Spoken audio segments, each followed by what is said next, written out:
Je vais faire le numéro 37 du chapitre 2, page 83. On vous dit que vous avez une charge de 2 microcoulombs qui est au-dessus ou à côté, du moins là, à 20 cm, ici en tant que tel, d'une plaque qu'on va dire infinie, là, une plaque infinie de 20 microcoulombs par mètre carré de densité, là, sigma. Là. Donc là, la première question qu'on vous demande, c'est quelle est cette force-là sur cette charge-là. Donc ici, on va prendre des charges positives. S'il n'y a pas d'indication plus-moins, c'est donné en plus. Donc prenons du plus. On va pas aller chercher quelque chose de plus compliqué. Donc ça serait une force de répulsion. En l'occurrence, si la force que subit la charge serait ici. Donc la force subie par la charge à cause de la plaque. Donc comment que je vais faire pour trouver ça? Ben, dans le fond, on sait que la force qui est subie par une charge, ben, c'est cette charge-là qui est dans un champ qui est produit par, le champ qui est produit par la plaque en fin de compte. Fait que la charge va subir le champ de la plaque. La plaque, elle, va subir le champ de la charge. Mais là, bon, on ne sait pas ce qui se passe à la plaque, puis elle est infinie. Fait qu'on doute qu'il ne doit pas se passer grand-chose. Fait que c'est ce qu'on veut trouver. Pour ce qui est du champ fait par la plaque, ben, le champ fait par une plaque, c'est donné par sigma, ou la densité surfacique, divisé par 2 epsilon 0. Et pour ce qui est de la charge, ben, c'est la charge qui est de 2 microcoulombs qui est en haut. Fait que ici, ça va être la charge que je vais pouvoir voir. Non, c'est positif, positif, ce qui va me donner dans le fond un J ici comme vecteur. Là, ça va rester, la force va être vers le haut.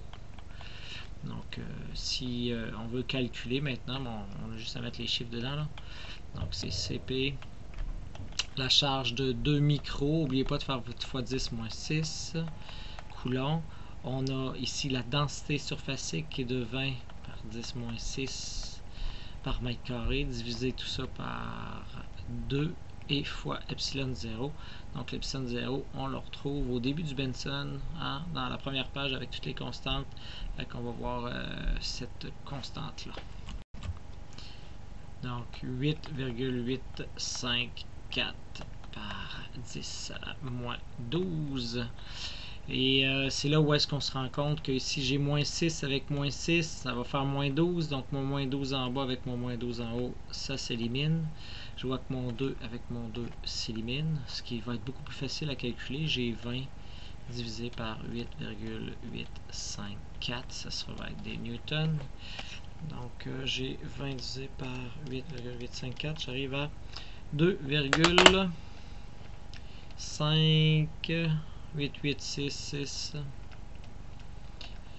Donc Newton, on pourrait dire 2,59 en tant que tel pour cette première valeur-là. Donc en B, hein, cette fois-ci, qu'est-ce qu'on fait? J'ai trouvé la force de 2,658, 9 newtons. On cherche le point en tant que tel à mi-chemin entre les deux ici parce que c'est deux charges qui sont identiques. Il va y exister un endroit, cet endroit-là, où est-ce que le champ fait par la plaque qui va vers le haut, on parle du champ fait par la plaque, va être égal au champ fait par la charge qui, elle, va être là, vers le bas, le champ fait par la charge.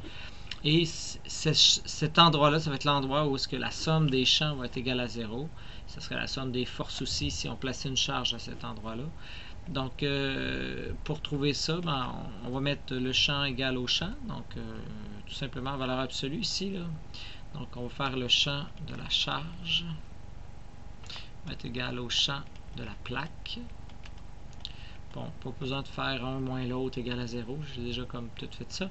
Donc là, vous voyez que le champ fait par une charge ponctuelle, c'est K, Q sur R carré. Tandis que le champ fait par la plaque, c'était notre sigma sur 2 epsilon 0. Vous remarquez que le champ fait par la plaque, il est constant, peu importe la distance. Tandis qu'au niveau de la charge, il diminue à un facteur 1 sur R carré. Donc là, maintenant qu'on a ça, on va pouvoir déterminer la position. Donc, pour déterminer la position, c'est le R, en fin de compte, là, où est-ce que je suis en train de dire. Donc, je vais trouver le R, je ne sais pas si vous voyez, là, ça, c'est ma charge qui est positive. Et le champ fait ici par ma charge dépend de cette distance-là entre la charge et le point que je regarde. Donc, il est là, le R. Donc, si je isole R, carré. Non, je vais mettre R carré. Donc, qu'est-ce qui va se passer? Ça va être la racine carrée de 2 epsilon 0 KQ divisé par sigma. Et ça, ben, je vais pouvoir enlever la racine carrée. C'est plus ou moins, on se doute que ça va être la valeur positive. On l'a imposé dans notre dessin en haut.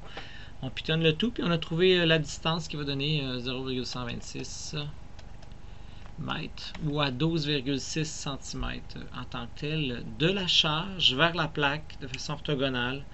Donc, ce serait une façon de l'écrire en tant que tel.